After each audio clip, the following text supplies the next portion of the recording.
A vida está lhe parecendo um pouco comum? As opções de viagem estão tanto sem graça? Vá além do cinturão de asteroides para uma experiência de outro mundo. Bem-vindo a Júpiter, local de aventuras carregadas de adrenalina.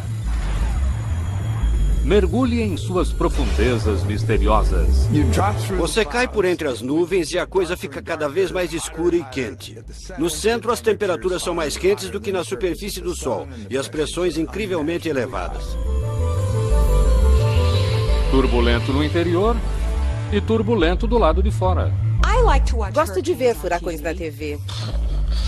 Sabe como é? É a Grande Mancha Vermelha. É o maior furacão que conhecemos. E ele está lá há 400 anos. Ver isso seria muito legal. Quer mais pelo seu dinheiro? Se você busca emoção, você deve ir a Io, a exótica lua de fogo e enxofre de Júpiter. Ver Io simplesmente explodindo com essas enormes plumas vulcânicas, coberta de vulcões incandescentes, isso seria incrível. Escape da zona quente de Io, mergulhando no oceano alienígena e coberto de gelo da vizinha Europa. O lugar ideal para um contato imediato do tipo mais bizarro. Existe uma razão para ir à Europa? Pode apostar. É um mundo totalmente inexplorado e provavelmente com a maior possibilidade de existência de vida fora deste planeta. Escolha Júpiter e você terá a garantia de uma paisagem diferente. Com 62 luas alienígenas a serem exploradas, aqui há alguma coisa para todos os gostos. Está tentado?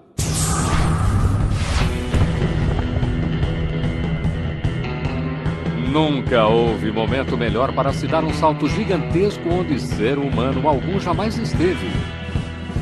Para seguir os passos de nossos pioneiros robôs e explorar os planetas do nosso sistema solar.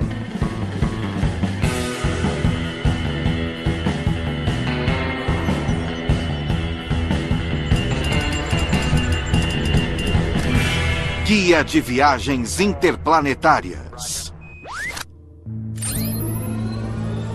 Júpiter. Cara, isso é incrível! Nunca vi nada igual! Um passeio pelo sistema solar não seria completo sem uma visita a seu maior planeta. Entretanto, com as mais belas paisagens, os maiores perigos e os maiores mistérios em seu itinerário, vale a pena dar uma recapitulada antes de decolar.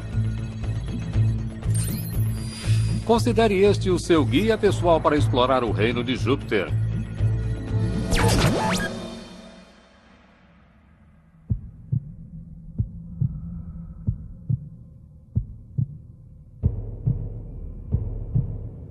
Entre na corte de um gigante alienígena.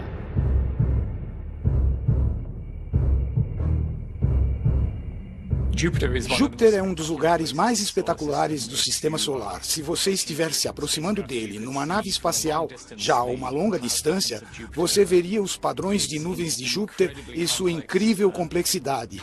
Padrões multicoloridos em constante mudanças, sem paralelo no Sistema Solar.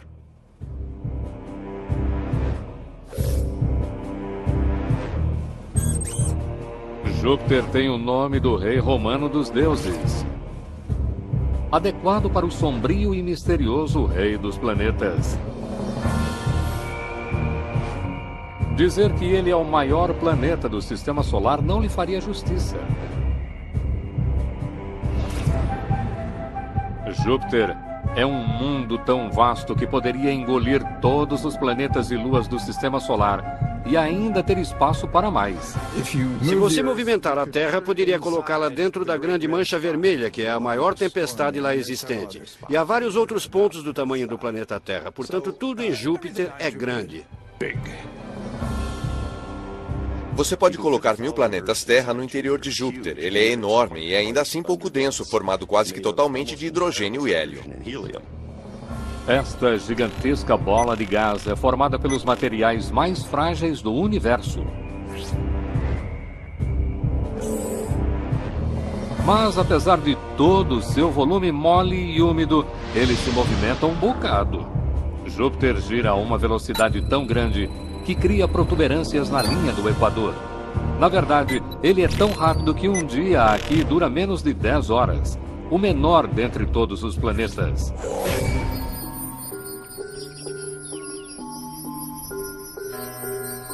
Vimos Júpiter pela primeira vez 400 anos atrás, quando o astrônomo italiano Galileu apontou seu telescópio para o planeta em 7 de janeiro de 1610.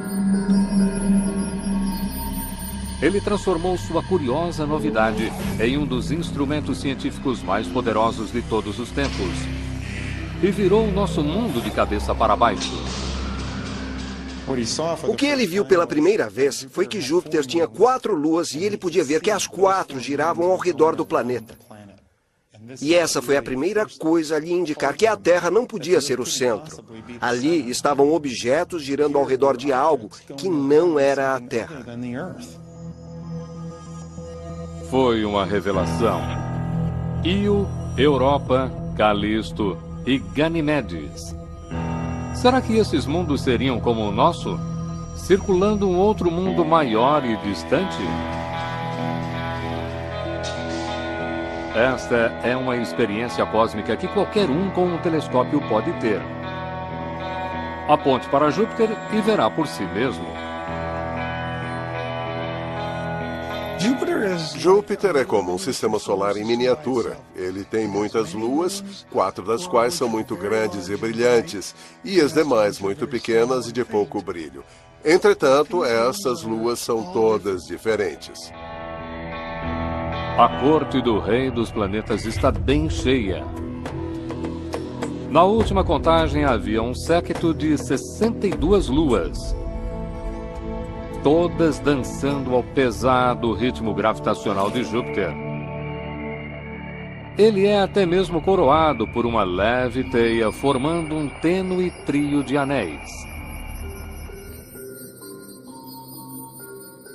E é um planeta que sabe como exercer sua influência sobre o sistema solar e como impressionar até mesmo o viajante experimentado. Você pode voar ao redor da Terra em um jato jumbo em menos de 2 dias. Tente isto no imenso Júpiter e você ficará voando durante 3 semanas inteiras e reabastecerá pelo menos 50 vezes. E você não só vai se cansar da comida, mas não há onde pousar. Não há uma superfície de fato em Júpiter. Você envia um feixe de radar grande e forte em direção a Júpiter e o que recebe de volta são 4 minúsculos pontos. Conseguimos ver as luas de Júpiter muito bem. Na verdade, conseguimos estudá-las pelo radar. Mas Júpiter não está lá. É como se fosse um planeta invisível. Se você tivesse olhos de radar, se perguntaria o que aquelas coisas estariam circulando.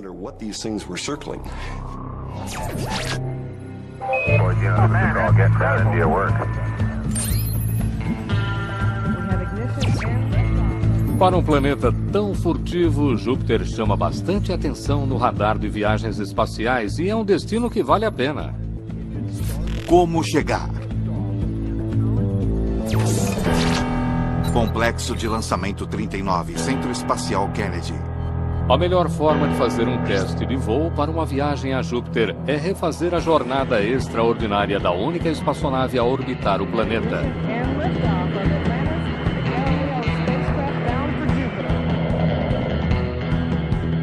Lançada por um ônibus espacial, a nave Galileu deixou o planeta Terra em 1989 para uma odisseia que durou 14 anos. Os 3 primeiros foram gastos simplesmente tentando se afastar com velocidade suficiente para ir mais longe. 3 vezes mais longe do que Marte, cerca de 800 mil quilômetros, o trajeto até Júpiter é muito longo e com alguns solavancos pelo caminho. Asteroides! Se você for até lá, enfrentará muitos choques. A meio caminho de lá, você topa com um cinturão de asteroides. Não é como nos filmes em que você desvia de asteroides a cada segundo. O espaço é muito vasto e os asteroides estão a uma distância bastante grande. Portanto, você poderia viajar por eles com bastante segurança. Restando ainda 400 milhões de quilômetros, você já entrou na esfera de influência gravitacional de Júpiter. A presença de Júpiter provavelmente impediu que um grande planeta se formasse por ali, e muito lixo que sobrou da formação do Sistema Solar ainda está lá.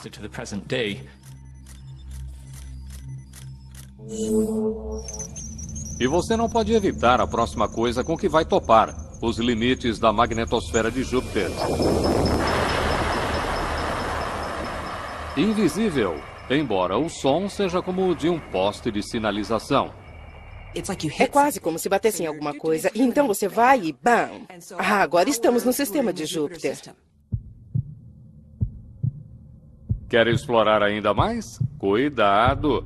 Saiba que você acabou de atravessar a fronteira rumo à parte mais perigosa do Sistema Solar. Na magnetosfera de Júpiter não há praticamente nada capaz de protegê-lo. É uma espécie de zona de acesso proibido. E se você entrar, é melhor estar preparado para pagar por isso no que se refere a seus equipamentos eletrônicos. Você está frito. Entre no furioso campo magnético de Júpiter e você entra em uma zona de radiação quente e de intensidade surpreendente, onde as partículas carregadas que chegam do Sol entram em um frenesi relativista. Fustigado pelo vento solar, o redemoinho magnético se estende até quase a órbita de Saturno. A magnetosfera de Júpiter é a maior coisa no Sistema Solar. Se pudéssemos vê-la daqui da Terra, ela seria do tamanho da lua cheia no céu. Isso foi como um imã para a NASA, ao partir para o espaço profundo pela primeira vez no início dos anos 70. As missões Pioneer foram inicialmente projetadas para levar os primeiros poucos instrumentos de teste no ambiente, verificar a intensidade da radiação. E, a propósito, vamos colocar uma câmera lá. Talvez a gente consiga tirar 2 ou 3 fotos pelo caminho. Quase como colocar seu dedão na água. A água revelou-se profunda e mortal. Mas, apesar de instrumentos vacilantes e fotografias borradas, as passagens da Pioneer traçaram o caminho para as missões futuras. A Pioneer mostrou que a radiação dos cinturões de Júpiter era ainda mais intensa do que prevíamos. Aquilo significava que a nossa próxima missão, Voyager, tinha de ser reprogramada rapidamente para a colocação de mais blindagem. Levantar os escudos, capitão. Sabíamos que receberíamos uma dose pesada de radiação. Quando as Voyagers 1 e 2, já habituadas com o espaço, passaram por ali em 1979 em seu caminho para o Sistema Solar exterior, os grandes mistérios de Júpiter apenas aumentaram. De que forma essas poderosas tempestades magnéticas eram geradas dentro de uma bola gigantesca de gás? Por que uma lua estava em ebulição com vulcões, enquanto sua vizinha permanecia coberta de gelo? E o que jaz sob as nuvens de Júpiter? A missão da nave Galileu era investigar isso.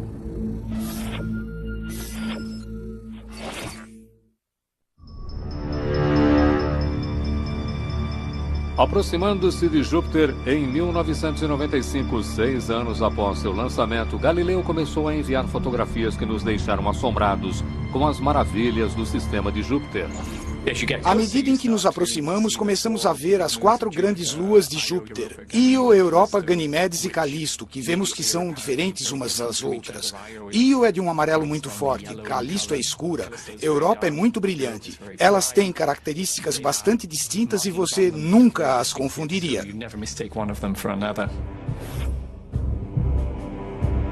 E não há qualquer dúvida de quem seja a estrela do show. A face nebulosa de Júpiter é a mais colorida e a mais hipnótica do Sistema Solar. A fim de fazer as malas para um local com condições atmosféricas diversas, esta é uma mistura em tanto: frio e seco, quente e úmido, venenoso e pressurizado. É melhor levar roupa para todas as ocasiões. Clima.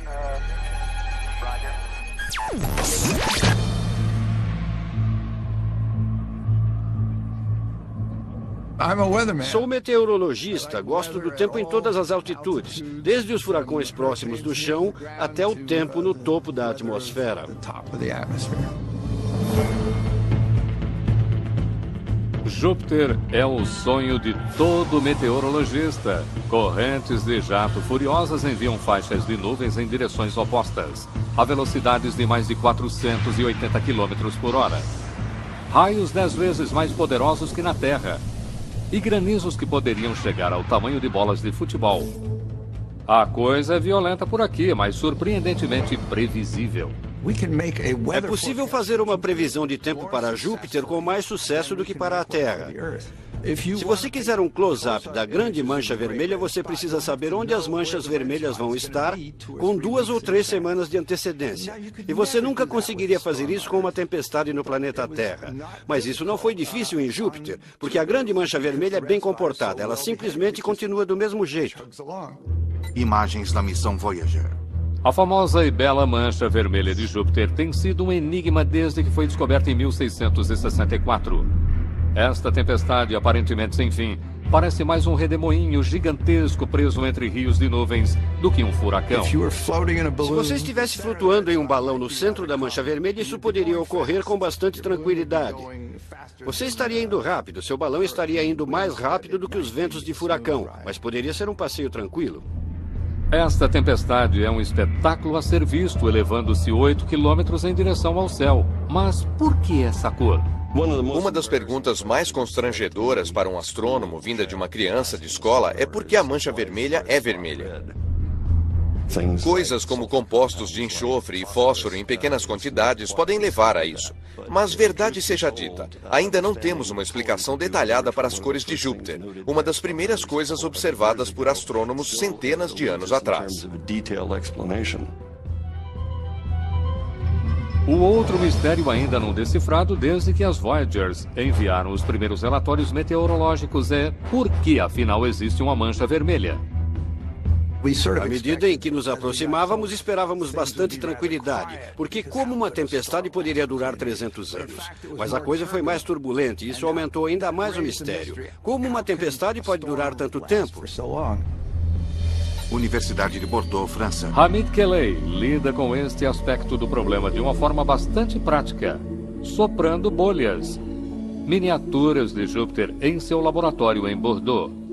O grande mistério é a sua persistência, a rotação a uma determinada taxa. E esse movimento tem quilômetros e mais quilômetros. Ou seja, a mancha vermelha é enorme. Você poderia colocar 2, 3 terras dentro dela. Então tudo nos diz que coisas como esta deveriam ser aniquiladas pelo turbulento fluxo em torno delas. Aquecendo uma meia bolha de sabão através do contato com a superfície de metal, ele reproduz como a fina e fluida atmosfera de Júpiter poderia reagir ao calor que sobe das profundezas desse planeta, que é uma bola de gás. Padrões e redemoinhos de tempestade surgem espontaneamente. O interesse pela bolha de sabão, pelo menos por esta, é que temos a formação de vórtices. Não fazemos nada para gerá-los. E eles simplesmente surgem basicamente do nada, do movimento turbulento em torno deles.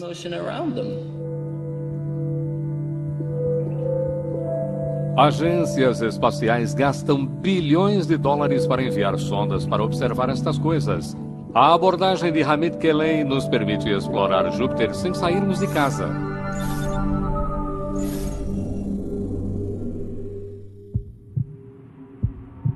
Mas não se pode resolver tudo de uma distância segura. E para realmente conhecer os planetas, você terá de mergulhar de cabeça.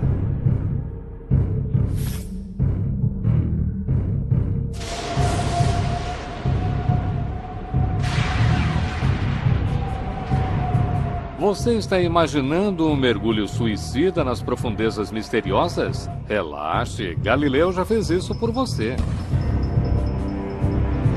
Separamos a sonda da nave-mãe Galileu e a estávamos enviando em direção a Júpiter, basicamente como um míssil balístico.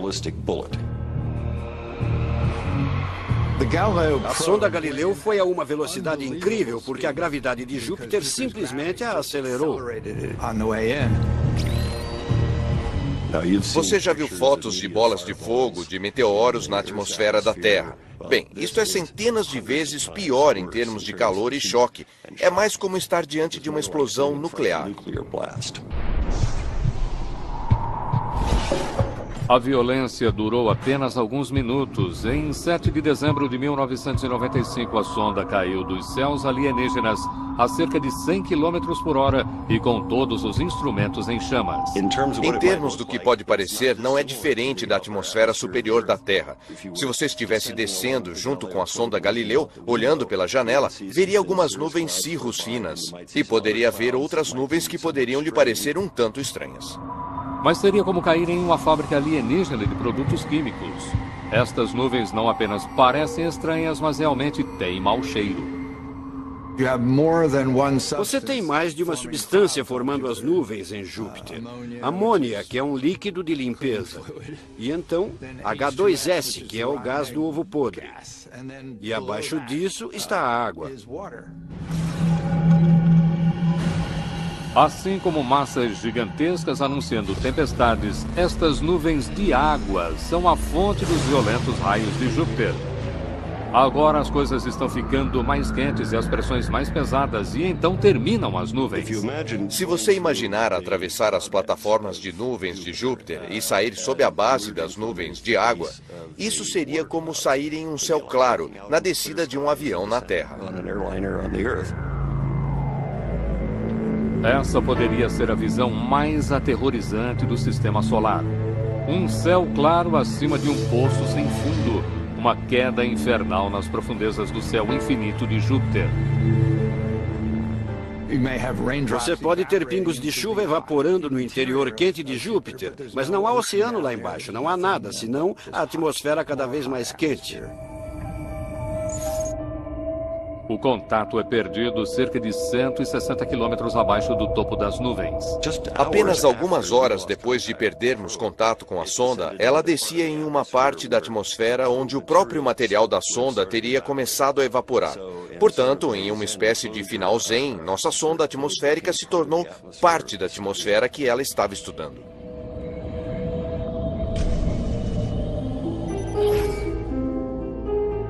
Ainda que a descida tenha sido heróica, a sonda penetrou apenas a camada mais externa de Júpiter. Considere todas as camadas que a Galileu não conseguiu alcançar e o mistério fica ainda maior.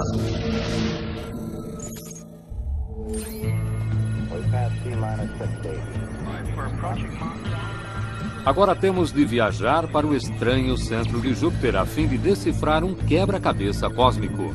Segredos profundos. Como um gigante gasoso é formado? Não há limites a serem cruzados, nenhuma superfície tangível. Mas muito abaixo das nuvens, a pressão comprime o hidrogênio de uma atmosfera de gás quente, transformando-o em um oceano líquido e quente. E é profundo. Continue descendo 20 mil quilômetros e o líquido se transforma novamente em algo ainda mais estranho. Temperatura do manto 10.000 graus Celsius. Temperaturas e pressões chegariam ao ponto de prótons perderem o controle de elétrons e núcleos perderem o controle de elétrons, e você teria basicamente apenas uma espécie de sopa iônica, o que é muito difícil de imaginar. É como tentar imaginar-se dentro de uma estrela. O hidrogênio, por exemplo, passa para o que conhecemos como estado metálico, o fluido eletricamente condutor que leva ao campo magnético extremamente poderoso de Júpiter. Este oceano vasto e misterioso de hidrogênio metálico em ebulição e não um núcleo de ferro fundido é a fonte que gera a perigosa blindagem de energia de Júpiter. Mas há mais um mistério oculto dentro desse gigantesco planeta. A chave para a origem dos planetas. 400 anos depois de Galileu ter pela primeira vez voltado seu telescópio para Júpiter, Scott Bolton está seguindo seus passos. Scott é diretor da missão da próxima nave espacial a visitar o planeta, a missão Juno, com o lançamento marcado para 2011. Juno está dando o passo seguinte, além do que Galileu nos mostrou com um telescópio olhando para o seu exterior. Divisamos maneiras de observar o que há dentro de Júpiter e, a partir disso, vamos compreender como ele se formou e como foi criado. Pelo que entendemos, os planetas se formaram a partir do disco de gás e poeira girando em torno do nosso Sol recém-formado. Matéria colidiu com matéria. foi um jogo de sobrevivência gravitacional dos maiores. Uma corrida que Júpiter finalmente venceu. Planetas, como pessoas, são o que eles comem. Será que Júpiter devorou a maior parte dos gases leves e abundantes primeiro, antes de todas as coisas sólidas começarem a colidir? Ou ele teria se formado como todos os demais planetas, mas apanhado mais do que seu quinhão apropriado de gelo e gás do resfriador cósmico? As moléculas das primeiras refeições de Júpiter, rochas, gelo, vapores ou poeira, ainda estão presas em algum lugar do lado de dentro. Quando a sonda Galileu encontrou níveis de gases raros e pesados mais elevados do que qualquer um poderia imaginar, as coisas ficaram mais complicadas. Aquilo não correspondia a nenhuma teoria sobre a formação dos planetas. Portanto, em um só golpe, todas as teorias acerca da formação dos planetas, inclusive da Terra, foram por água abaixo. Juno vai continuar de onde Galileu parou, tentando desvendar o mistério da formação de Júpiter. Fazemos isso olhando as profundezas de Júpiter e tentando compreender, em primeiro lugar, se há um núcleo sólido no seu centro. Se as medições da gravidade não mostram um núcleo sólido, então Júpiter se formou cedo, assim como o Sol. Com o núcleo, sua formação teria ocorrido mais tarde, com a formação de materiais sólidos. Ao medir o conteúdo de água, Juno também deve revelar o quanto o sistema solar estava quente quando da formação de Júpiter. E onde? Algumas teorias sugerem que o planeta forçou seu caminho para ficar mais perto do Sol. Hoje, com gigantes gasosos como Júpiter sendo descobertos por toda a galáxia, resolver o enigma de sua origem está adquirindo um significado completamente novo. Você está chegando a Júpiter e procurando um lugar para pousar? Que tal em uma lua com uma bela vista? Escolha com cuidado entre as 62 superfícies sólidas à disposição. Alguns destinos aqui ardem como brasas. Locais a visitar.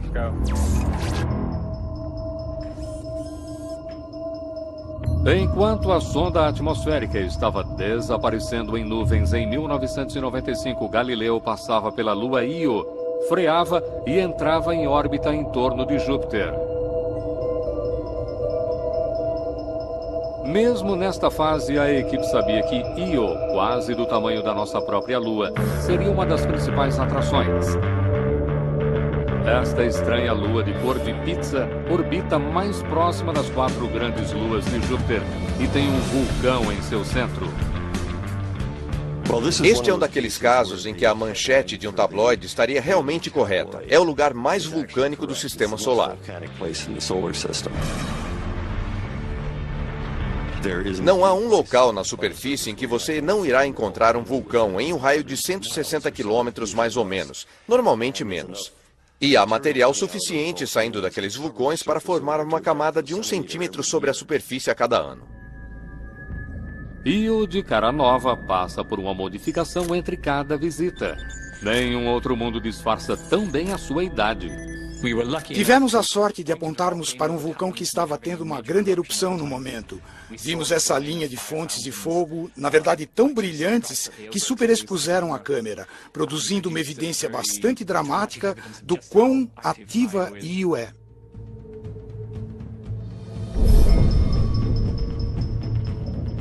Faça um voo noturno como o feito por Galileu sobre a superfície de Io e a vista dos agitados lagos de lava abaixo seria inesquecível. Imagine então uma visita à superfície. Aonde eu levaria as pessoas se eu liderasse uma expedição a Io? Eu iria até a lava quente, escalaria montanhas e olharia para Júpiter no horizonte. Seria muito divertido. A paisagem pode parecer uma versão um tanto avermelhada e amarela do que você veria se fosse para uma grande ilha do Havaí. Acrescente a isso o interessante fato de você ter um campo de gravidade muito baixo. E essas erupções, como geysers de gás de óxido de enxofre, formariam uma espécie de spray de condensação de cristais de dióxido de enxofre, elevando-se a 100 quilômetros, altas plumas, como um guarda-chuva, caindo de volta na superfície.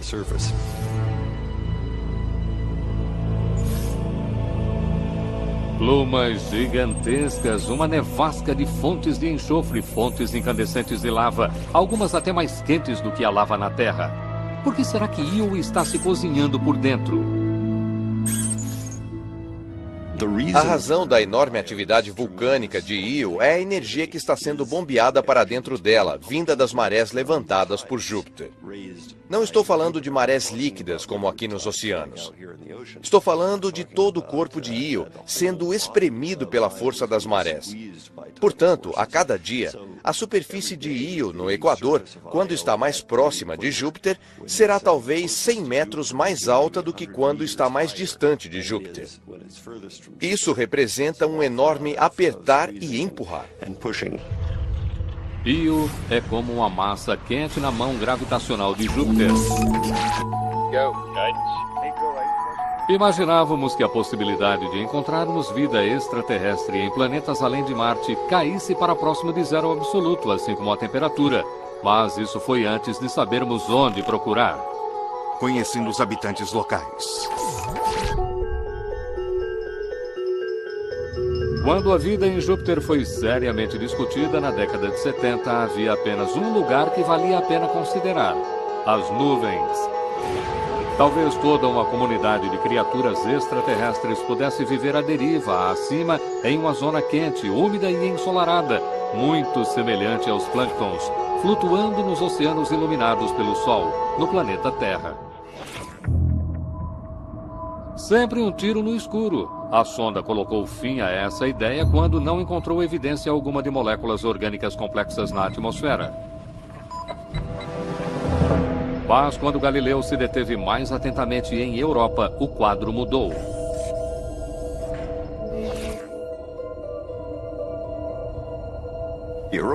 Europa é um objeto fascinante. Se você imaginar descer sobre um mundo semelhante ao Ártico congelado ou à Antártida, você vai ter uma ideia bastante boa do que está acontecendo. Ele é realmente muito brilhante, porque o gelo é muito reflexivo e rachado em lugares onde você parece ter, basicamente, montes de gelo sobre a superfície. Seria como voar sobre um campo de gelo do tamanho da Lua. E ao pousar na superfície, você não veria nenhuma grande montanha, mas sim sulcos se cruzando por toda a parte, como perigosíssimas pistas de esqui. Perigosíssimas pistas de esqui com listras cor-de-rosa pálido e toda uma superfície gelada de 160 graus centígrados negativos. Se o gelo é tão frio, é simplesmente muito duro. Então... Isso mesmo, ele funciona como rocha. Portanto, a superfície de Europa é tão dura quanto rocha. Sem dúvida, a primeira pessoa a voltar das pistas de esqui de Europa teria algumas histórias para contar, nas quais seria bem difícil acreditarmos. Bob Papalardo, da NASA e especialista em Europa, gostaria de ser uma dessas pessoas. Eu adoraria chegar até a superfície de Europa e caminhar por ali, em uma superfície que provavelmente rangeria sob as suas botas.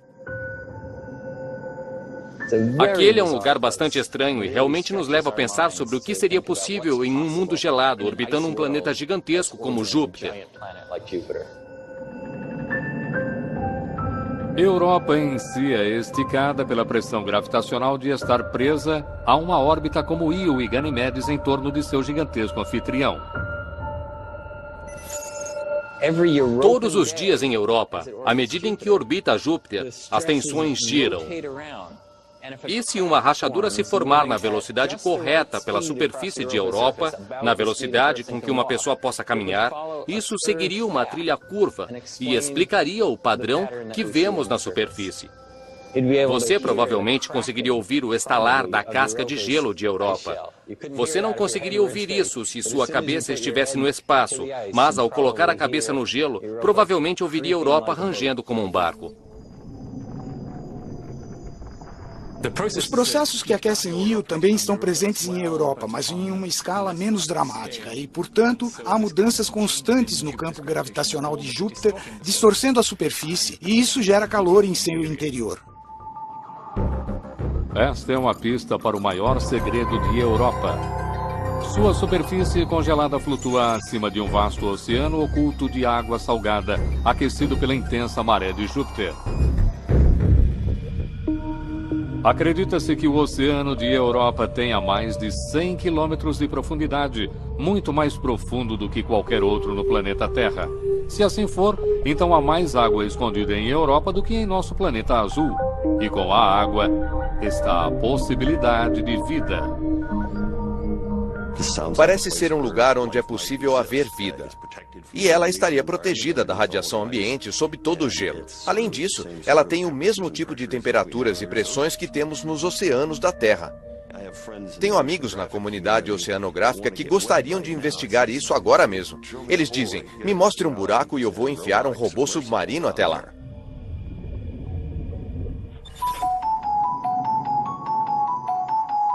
Se existe vida aqui, o desafio é chegar a ela.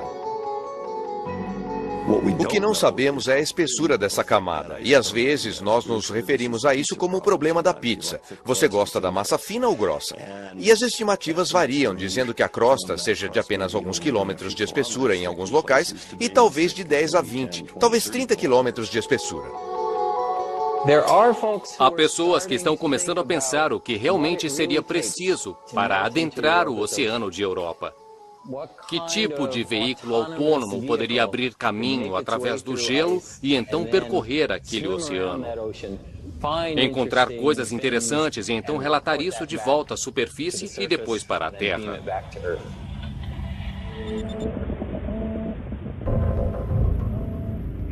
Bill Stone tem ido aonde homem algum jamais esteve.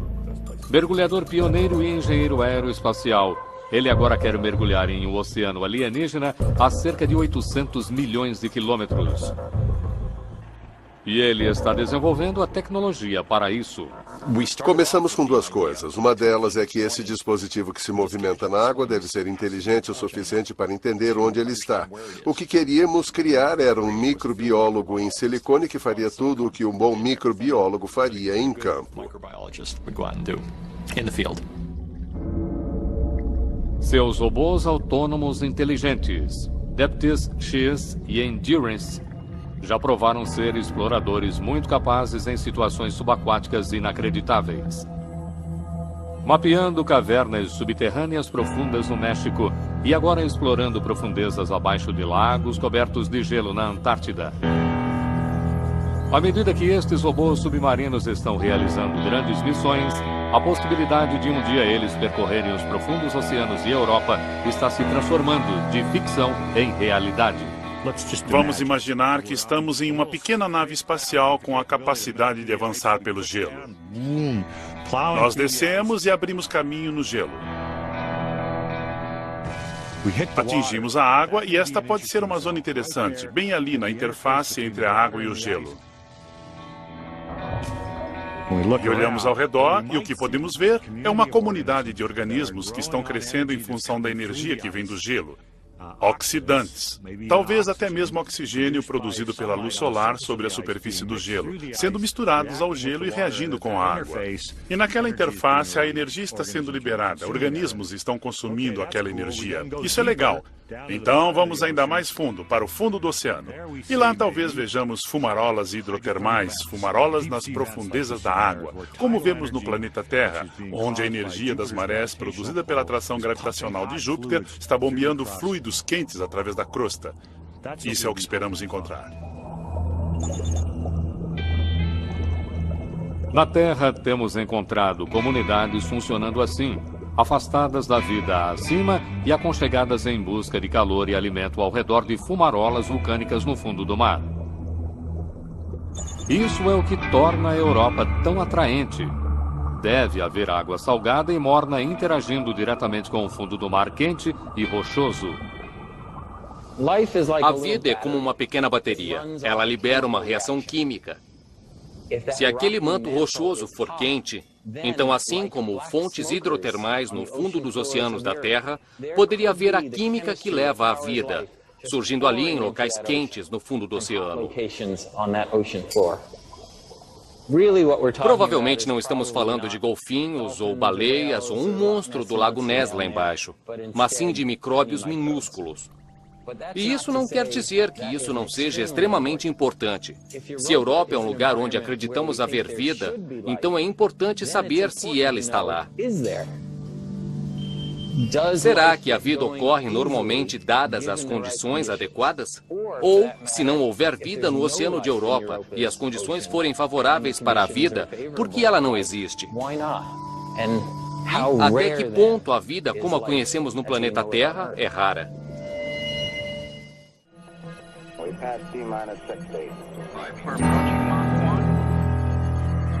Toda vez que enviamos uma nave espacial para responder algumas perguntas, acabamos perguntando ainda mais. Sem dúvida, uma volta a Júpiter está nas estrelas. Próximos passos. Em 2003, com pouco combustível e energia, a odisseia de 14 anos de Galileu chegou ao fim deliberadamente para garantir que a Europa não fosse contaminada por uma nave espacial fora de controle, carregada de bactérias terrestres. Fui responsável pelo amargo fim de Galileu e, de propósito, meus amigos sempre me lembram para não deixar de dizer que foi de propósito. A ideia era entrar na atmosfera de Júpiter com a velocidade suficiente para que ela se desintegrasse e fosse destruída quase imediatamente. E agora, ela é parte de Júpiter. Enquanto isso, na Terra, nossa volta a Júpiter está sendo planejada. Nas áreas de construção da Lockheed Martin, a nave espacial Juno está tomando forma, se preparando para sua viagem no final da década. E olhando adiante, a NASA e a Agência Espacial Europeia estão unindo forças para enviar 2 sondas. Uma para a órbita de Ganymede, outra para a Europa. Este reconhecimento essencial e detalhado irá definir o cenário para um objetivo final de exploração de um oceano extraterrestre por robô submarino.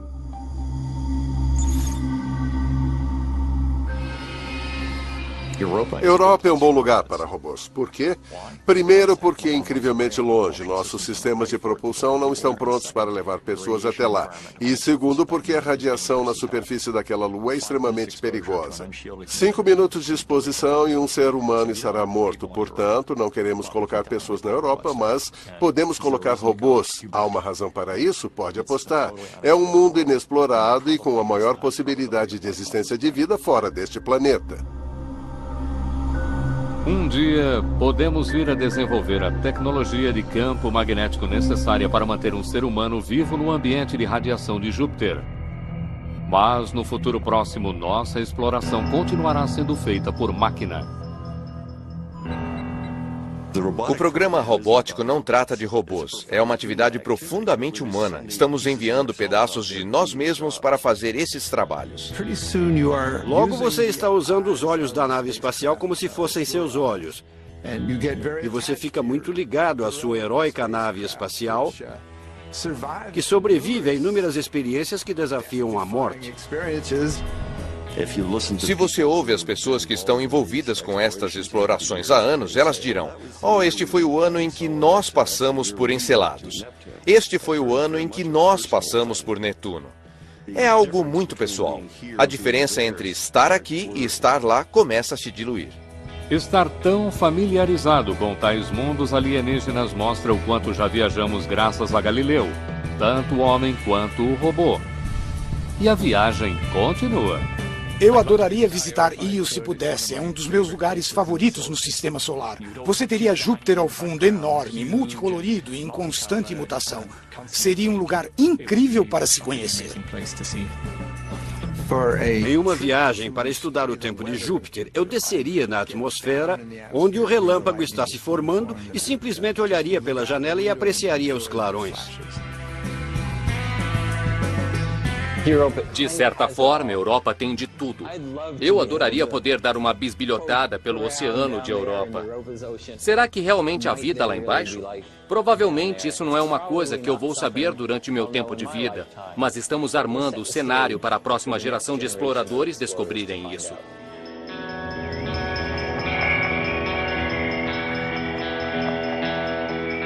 Se chegaremos ou não aos oceanos do espaço, o reino de Júpiter tem muito a oferecer a um visitante da Terra.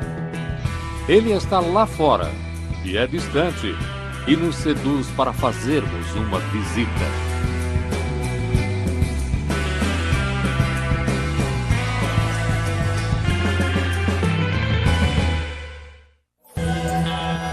Versão Marshmallow São Paulo.